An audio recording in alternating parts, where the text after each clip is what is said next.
2023년도에 한 대학교에서 이 학생들에게 설문을 한 적이 있습니다. 그 주제는 십자가를 보면 무엇이 떠오릅니까? 라고 하는 주제였습니다. 여러분은 십자가 하면 뭐가 떠오르시나요? 네. 그렇죠. 새벽에 질문한 제가 잘못된 거죠. 네, 십자가 하면은 여러 가지 생각을 떠올리는데 그 가장 많은 답은 우리가 다 생각하는 그런 답입니다. 교회의 상징. 교회에 이렇게 십자가 첨탑이 있으니까 교회의 상징을 얘기했는데 두 번째가 이제 고통과 죽음이 생각난다. 뭐 이런 얘기도 했었고요. 뭐 다른 얘기들도 있겠죠. 뭐 장식품, 뭐 십자가 이런 것들도 예수를 안 믿는 사람들도 장식으로 쓰긴 하는데 그런데 조금 이제 우리 예수 믿는 사람들 입장에서 표본 편차로 보았을 때 약간 충격적인 건 그 십자가를 보고 구원이라고 답한 학생이 10%도 되지 않는다라는 설문입니다. 우리가 흔히 대한민국에 그래도 성도들의 수가 한 16에서 19%까지는 된다. 물론 거기에는 이단과 같은 것들이 포함되어 있기 때문에 허수가 있지만 그렇게 보는데 그 표본을 생각했을 때, 표본의 확률을 생각했을 때 10%도 구원을 생각하지 않는다라는 것은 약간 우리가 좀 생각해 보아야 될 문제이기도 합니다. 물론 대학생이니까 그럴 수도 있겠죠. 지금 2023년도면 각종 그 교회에서 그 발표하는 통계 자료 중에 20대의 기독교율을 한 9% 정도 보거든요. 9%, 7% 정도 보기 때문에 그러면은 또 숫자가 맞는 것 같지만 그렇다고 해도 조금 심각한 충격적인 결과라고 할 수 있습니다. 사실 한국 교회는 한때는 십자가를 굉장히 자랑을 했습니다. 제가 신앙생활을 처음 할 때 10대, 20대 때 부흥 강사가 오시면은 한국이 복받는 나라라고 말하면서 꼭 하는 얘기가 비행기를 타고 우리나라에 들어오다 보면은 하늘에서 밤에 보면은 그렇게 십자가가 많다고. 그게 우리나라가 이제 곳곳에 십자가의 축복을 받은 나라다 이렇게 얘기를 하는데 우리가 거꾸로 생각해 보면 너무 많다 보니 이제는 십자가가 익숙해져 버리지 않았는가를 생각해 봅니다. 첨탑도 있고 목걸이도 있고 장식품도 있고 뭐 여러 모양 여러 모습으로 있고 물체로 가지고 있지 않아도 우리가 가지고 있는 성경책 표지에도 십자가가 붙어 있고 이 십자가가 굉장히 익숙한데요. 우리가 가져가야 될 문제의식 중에 하나는 정말 우리가 그 십자가를 익숙하게 볼 수 있는 대신에 그 십자가에 대해서 너무 익숙해져 버린 나머지 십자가가 가지고 있는 강력한 은혜와 하나님을 향한 우리의 마음들이 흐려져 버리지 않았는가를 생각해 보아야 합니다. 오늘 본문은 예수님께서 십자가에 달리시던 그 장면, 달리셔서 돌아가시까지의 장면을 우리에게 보여줍니다. 십자가에 달리신 예수님께서는 끔찍한 고통을 당하셨습니다. 육체적이고 영적인 고통인데 우리가 뭐 십자가에서 말하는 육체적 고통은 더 말할 것이 없죠. 많이 말씀을 들어보셨을 것입니다. 가장 강력한 형벌, 그 벌을 받는 사람에게 가장 강한 고통을 줄 수 있는 로마의 형벌이 십자가, 나무에 매다는 형이었죠. 차라리 약을 먹든 뭐 목을 배임을 당하든 단번에 사형을 당하면 잠깐의 고통으로 끝날 텐데 이 십자가는 소위 말해서 우리가 아는 말려 죽인다라는 전형이 이 십자가거든요. 갈증과 두통과 탈수로 인해서 온몸의 사지의 힘을 다 빼버리고 죽게 만드는 그런 고통스러운 형벌이었습니다. 예수께서도 육체를 가지신 예수님께서 얼마나 큰 육체적 고통을 겪었는지 또 우리가 알고 있는 십자가의 고통은 하나님과의 단절을 경험하는 영적 고통이었죠.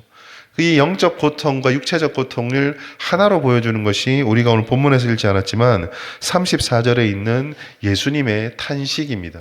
엘리 엘리 라마 사막다니 큰 소리를 외치며 나의 하나님 어찌하여 나를 버리셨습니까? 라고 외치며 그 절규했던 예수님의 모습입니다.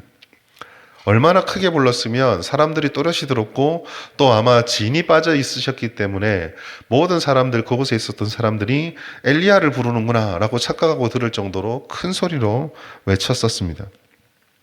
그 36절 보면은 이 고통을 좀 감해주기 위해서 한 사람이 와서 그 신 포도주를 적셔서 예수님에게 입술에 대서 마시게 하죠. 신포도주는 포도주라고 되어 있지만 아마 발효된 산미가 높은 음료 정도, 한 식초까지는 아니더라도 우리가 뭐 물에 홍초 같은 거 타 먹는 것처럼 그런 포도로 발효된 어떤 음료이지 않을까 싶습니다. 근데 재미있는 좀 여담인데, 그렇게 말하고 나서 신포도주를 주는 건 좀 선행 같은데 바로 엘리야가 와서 그를 내려주나 보자라고 얘기하려는 좀 안 어울리는 말씀이 있죠. 그 명백히 조롱인데 마태복음 27장과 48절 49절 보시면 포도주를 준 사람과 조롱하는 사람을 좀 구별해 놓고 있습니다. 뭐가 됐든 지금 이 십자가 위에서 보시면 예수님도 육체적으로 영적으로 고통을 받으면서 그곳에 있는 사람들은 이 십자가의 의미를 깨닫고 있기보다는 오히려 예수를 조롱하고 감시하고 그런 참 혼란스럽고 복잡한 상황이 십자가에서 벌어지고 있습니다. 그리고 이 일이 있고 난 뒤에 37절 보시면 예수께서 큰 소리를 지르시고 숨지셨다라고 말씀을 합니다. 여기서 큰 소리는 그 포넴 메갈렌이라고 하는 헬라어인데 그게 단순하게 악이 아니라 일종의 승리의 외침입니다. 이것을 가장 잘 볼 수 있는 것이요, 동일한 병행 본문인 요한복음 19장 30절에 보시면 예수의 운명하는 장면을 우리에게 보여줍니다. 같이 한번 읽어볼까요? 시작. 예수께서 신포도주를 받으신 후에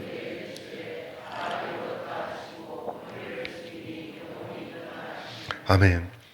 요한복음 19장 30절에 예수님의 죽으심은 한을 남기고 그 다음에 이 땅에 뭐 해야 될 것을 남기고 떠나시는 패배자의 죽음이 아니라 다 이루었다라고 외치시는 승리의 선언이었습니다. 다 이루었다라고 하는 이 말씀은요, 말 그대로 더 이상 더할 것이 없이 완벽하게 완료되었다라는 선언입니다. 그리고 나서 우리가 보게 되는 것이 마가복음 15장 38절, 예수님께서 돌아가실 때 있었던 가장 중요한, 어떻게 보면 상징적으로 보았을 때 가장 중요한 장면인 성소와 지성소를 가르고 있었던 성막이 찢어지는 장면이 바로 이어집니다. 성소의 휘장이라고 하는 것은 지성소와 성소를 가리는 기준점이 되는 거예요. 이것은 거룩하지 못한 사람들은 그 성소의 휘장을 지나서 지성소로 절대로 들어갈 수가 없고, 대제사장이라고 부르는 한 사람이 1년에 오직 한 번, 그 역시도 모든 정결 규례를 다 행하고 나서 대속죄일에 한 번 들어갈 수밖에 없는 그런 곳이었습니다. 매우 두꺼운 천이었고요. 역대 그 유대 역사가였던 요세푸스는 이 천이 얼마나 두꺼운지 사람의 손으로는 도저히 찢을 수 없을 만큼 두꺼웠다라고 묘사를 합니다. 근데 그 휘장이 상징적으로 보면 그냥 찢어지는 것이 아니라 위에서부터 아래로 찢어졌다라고 말씀을 하고 있습니다. 두 가지의 상징을 보여주는데, 첫 번째 의미는 이것은 사람이 찢은 것이 아니라 하나님이 찢은 것이라는 것을 위로부터 아래로 찢었다는 것을 통해 보여주고, 이 성막이 찢어졌다는 것은 더 이상 하나님과 사람 사이에 가로막혀 있는 것이 없다라는 것을 상징적으로 보여줍니다. 오늘 본문의 말씀에서 우리가 가장 중요하게 보아야 될 것은 39절이에요. 이 모든 것을 다 본 백부장의 고백입니다. 같이 한번 읽겠습니다. 시작. 예수를 향하여 섰던 백부장이 그렇게 숨지심을 보고 이르시되 이 사람은 진실로 하나님의 아들이었도다 하니라. 여러분, 백부장은요, 유대인이라기보다는 그 백부장이라고 한 이 직책은 군대의 일종의 지휘관이죠. 로마 사람입니다. 이방인입니다. 그 이방인은요, 아마도 집행관 내지는 그 형을 집행할 때 관리하는 관리자였을 것입니다. 수많은 처형사면을 보았을 것이고 수많은 십자가의 형벌을 보았을 것입니다. 그러나 오늘 이 예수의 죽음, 그 십자가는 그가 볼 때 달랐습니다. 십자가 속에서 일어났던 일을 바라보며 이 백부장은 고백할 수밖에 없었던 거죠. 정말로 예수를 만날 수밖에 없었고 진실로 하나님의 아들이었다는, 하나님의 아들을 기다린다고 했던 유대인들에게서 3년을 가르쳐도 단 한 번도 하지 못했던 이 고백이 십자가 밑에서 이방인 로마 군인의 입에서 나왔습니다.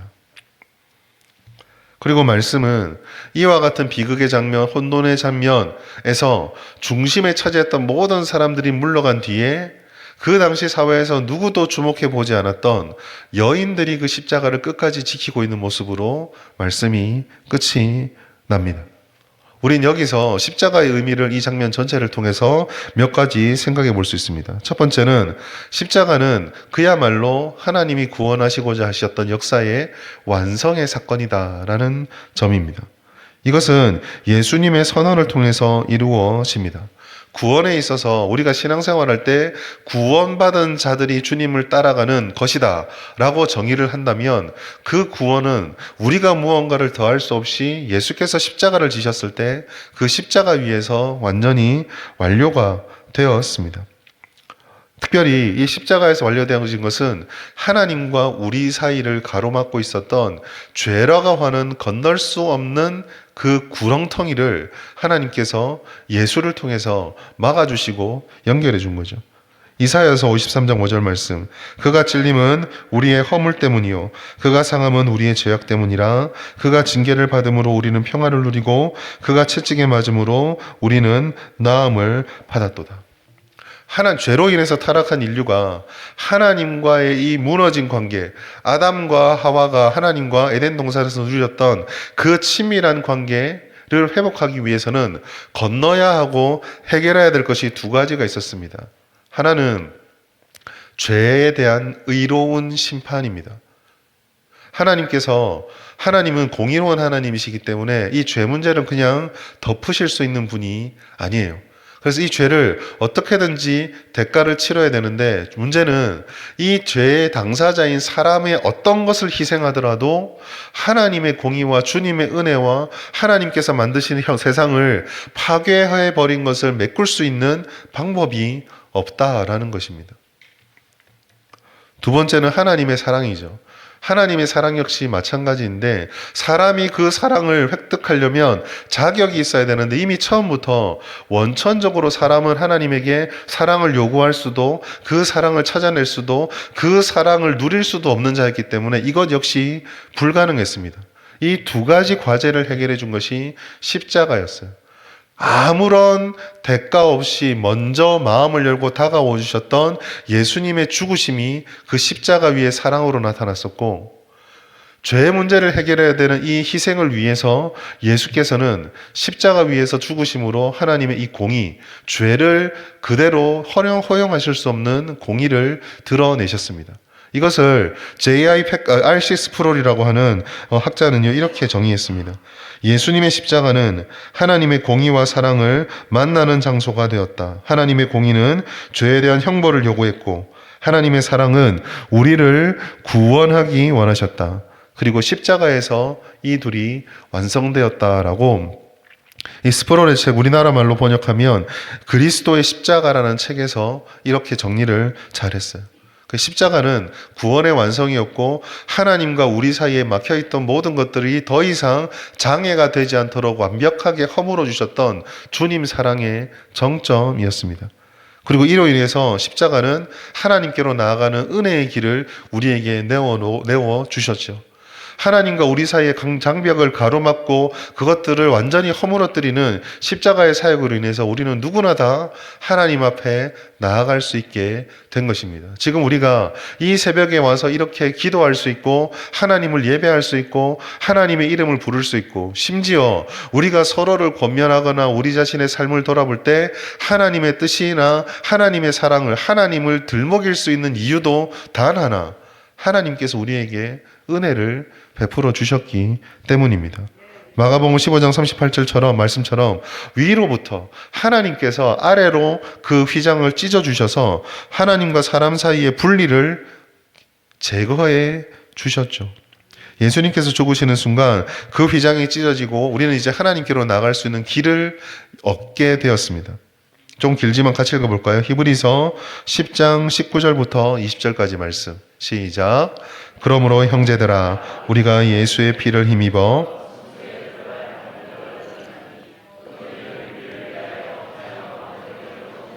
새로운 살 길이요 휘장은 곧 그의 육체니라. 아멘.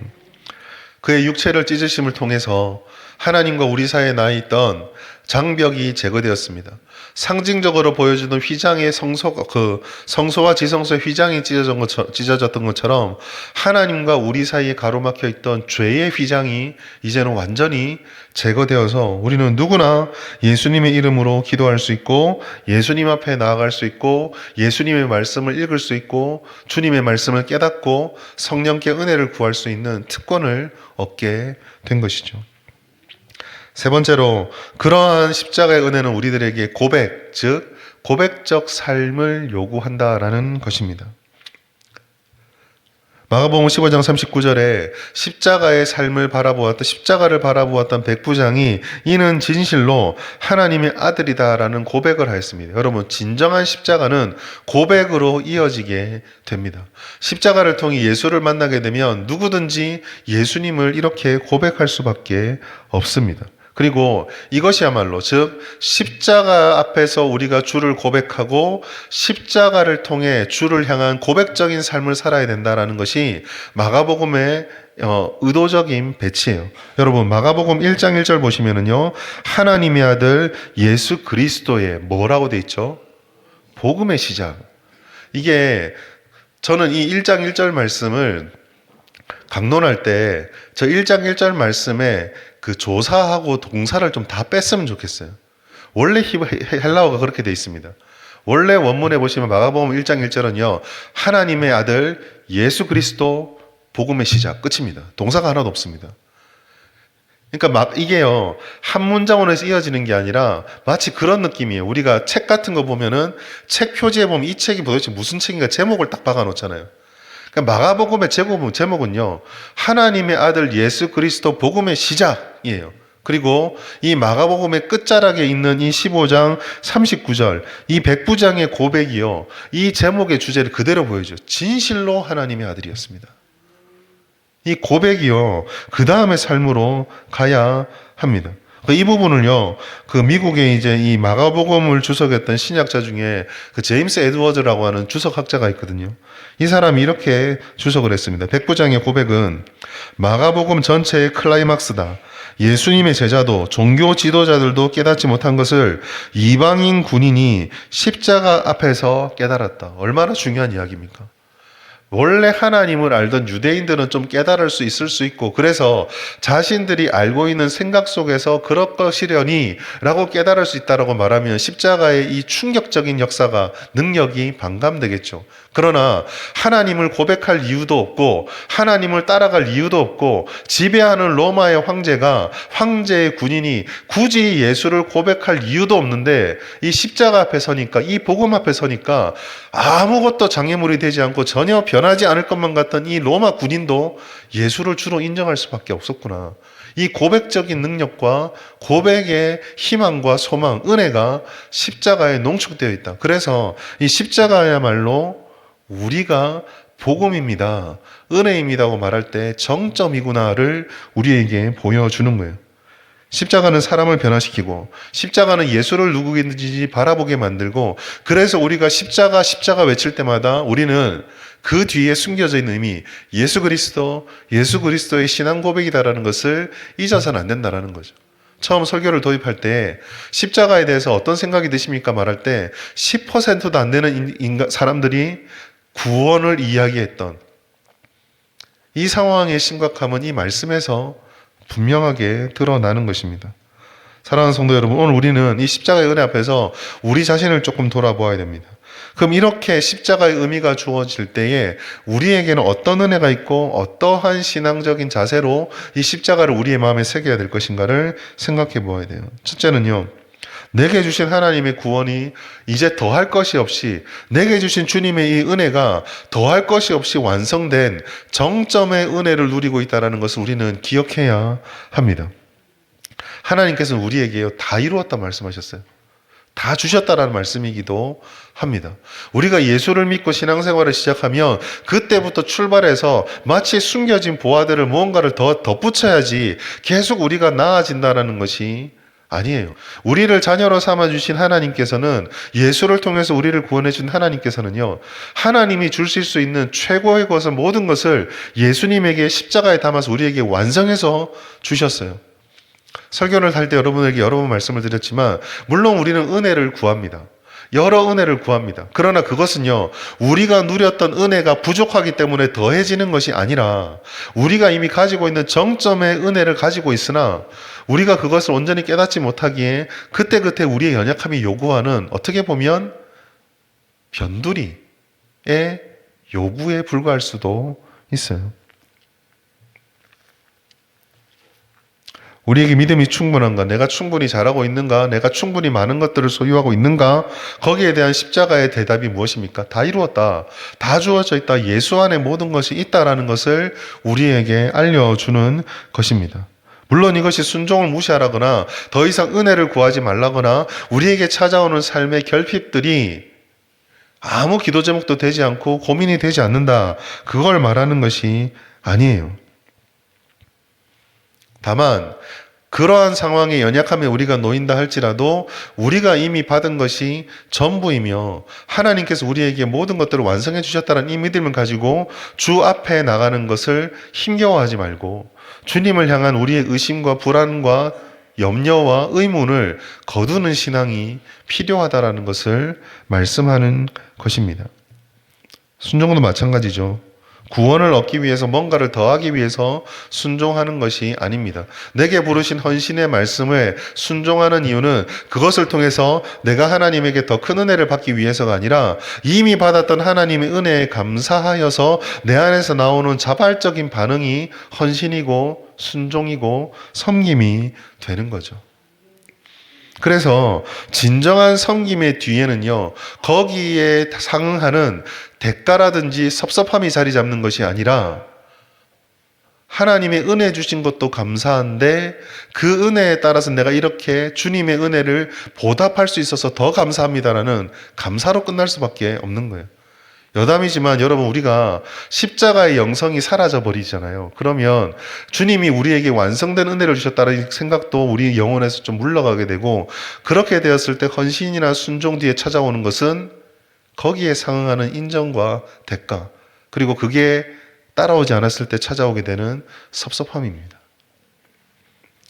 두 번째로 십자가가 우리에게 하나님께 나가는 길을 열어주셨다는 것을 우리는 묵상해야 됩니다. 이 말은 다른 말로 표현해서 하나님께 나아갈 길을 열어주셨는데 우리가 그 길을 나아가고 있지 않고 그 길로 하나님께로 나아가고 있지 않는 자세가 되면은 안 된다라는 거예요.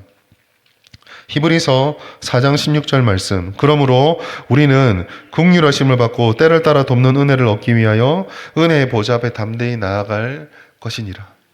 우리는 주님 앞에 담대히 나아가야 합니다. 하나님 앞에 나아갈 수 있게 되었습니다. 나아갈 수 있게 되었는데 주님 앞에 나아가지 않아서는 안 돼요. 기도로 적용해 보자면요, 중보기도 굉장히 중요하죠. 서로를 위해서 기도하는 것 주는 것도 정말 중요합니다. 그러나 여러분, 중보기도의 능력의 정점은 기도해 주는 사람에게 있는 것이 아니라 중보기도를 부탁한 그 이가 기도할 때 역사가 나타납니다. 많은 이들이 중보기도를 다른 이들에게 부탁하고 주저앉아 있고 주님께 나오지 않는데요. 물론 그 기도도 하나님이 들어주시죠. 그러나 그 기도가 정말 힘을 쓰려면 우리에게 주신 하나님의 그 은혜, 때를 따라 돕는 은혜를 얻기 위하여 주께 나올 수 있는 길을 열어주셨는데 그 길에 내가 들어서서 그 길을 통해 주님 앞으로 나아와야 합니다. 담대히라고 하는 말, 담대히 나아간다라고 하는 이 말은요, 두려울 것이 없이 자신감 있게 하나님 앞에 꺼리낌 없이 나갈 수 있다라는 뜻이에요. 이벤트성 기도 혹은 하나님이 열어주신 길을 놓치는 일이 우리에게 없어야 합니다. 예배의 자리, 말씀의 자리, 기도의 자리 통해서 십자가가 우리에게 주신 은혜를 날마다 묵상해야 합니다.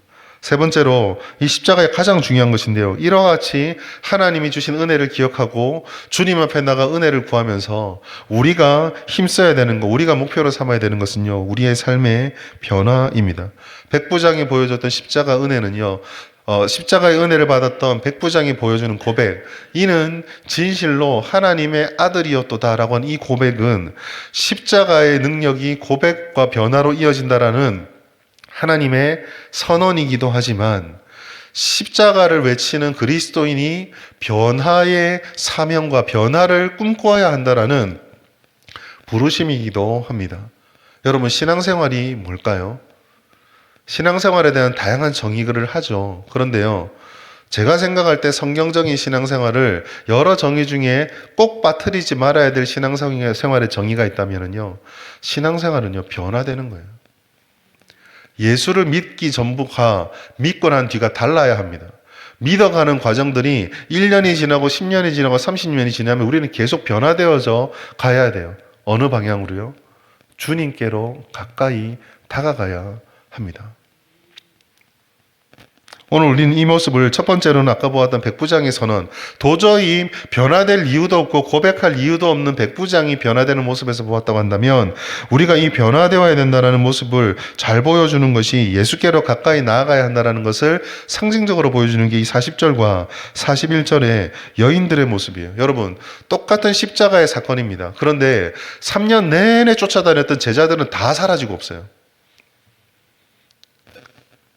그런데 여인들, 연약한 이들, 아무것도 할 수 없을 것만 같은 여인들은 십자가의 근처로 다가와서 물론 멀리서 바라보고 있긴 하지만 끝까지 주님의 자리를 지키며 하나님께로 다가갑니다.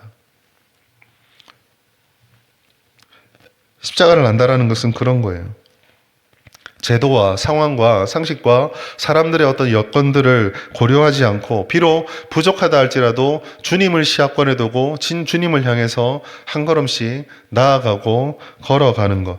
십자가를 사랑하고 경험한 사람은요, 더 이상 예전처럼 살 수 없게 되거든요. 이것이 우리들에게 정말 중요합니다. 하나님의 은혜를 말합니다. 예수님의 구원의 역사를 말합니다. 십자가를 이야기합니다. 우리는 십자가를 노래했고 일주일 동안 고난주간을 겪으며 주님의 고난을 이야기를 합니다. 그 고난을 묵상하는 이유가 무엇일까요? 십자가를 계속 고민해야 되는 이유가 무엇일까요? 예수 그리스도를 찬양하고 주님이 나에게 구원의 은혜를 주셨다는 것을 믿고 신앙생활하는 이유가 무엇일까요? 죽은 자가 생명을 가진 자로 변화되어져 가고 하나님을 알지 못한 옛사람을 입고 있던 사람이 점점 그 옛사람의 옷을 발견해서 하나씩 벗어가며 날마다 새 사람을 입어가고, 거룩하지 못했던 우리의 모습들이 십자가의 보혈의 은혜를 따라서 예수께서 내어주신 그 길을 따라 나의 생각이 변화되어지고 내가 말하는 것이 변화되어지고 행동이 변화되어지고 내 마음속에 심겨져 있는 그 말씀의 씨앗들을 통해 우리 삶에 일어나는 것들을 바라보는 가치관과 해석과 반응들이 변화되어져 가고 달라져 가는 모든 일련의 과정들, 그것이 십자가의 능력이에요. 그래서 십자가의 위기는요, 바로 여기에 있습니다. 교회가, 성도들이 어떤 사안이나 어떤 일이 발생했을 때 십자가를 모르는 세상 사람들과 같은가 다른가, 여기에서 우리의 신앙이 판가름나지는 거예요.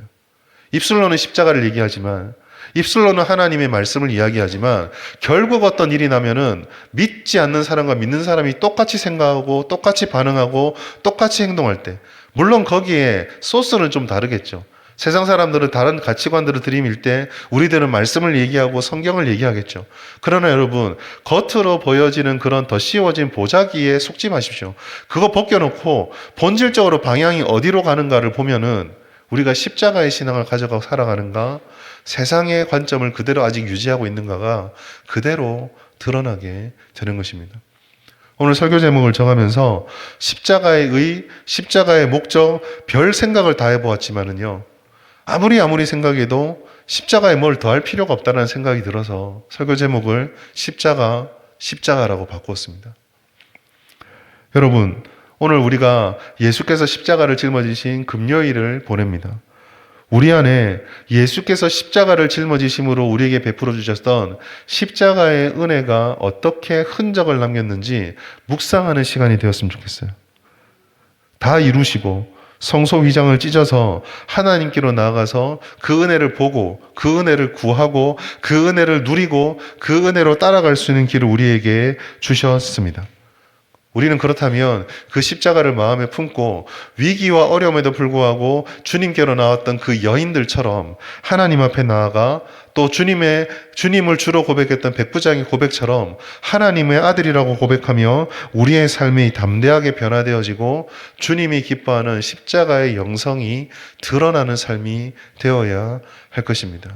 우리가 그렇게 십자가의 모습을 통해 다가갈 때, 십자가의 모습을 통해 우리의 심령을 만들어가고 씻어가고 변화시켜갈 때 하나님께서는 우리를 통해서 주셨던 예수님의 그 사랑을 더 풍성하게 우리에게 깨닫게 하실 것이고 세상에서 그리스도의 향기가 나는 공동체와 우리의 삶으로 세워 주실 것입니다. 십자가는 우리의 자랑이고 우리의 전부입니다. 그 십자가의 사랑이 다시 한번 우리의 삶 속에 선명하게 새겨지시기를 예수님의 이름으로 축복합니다.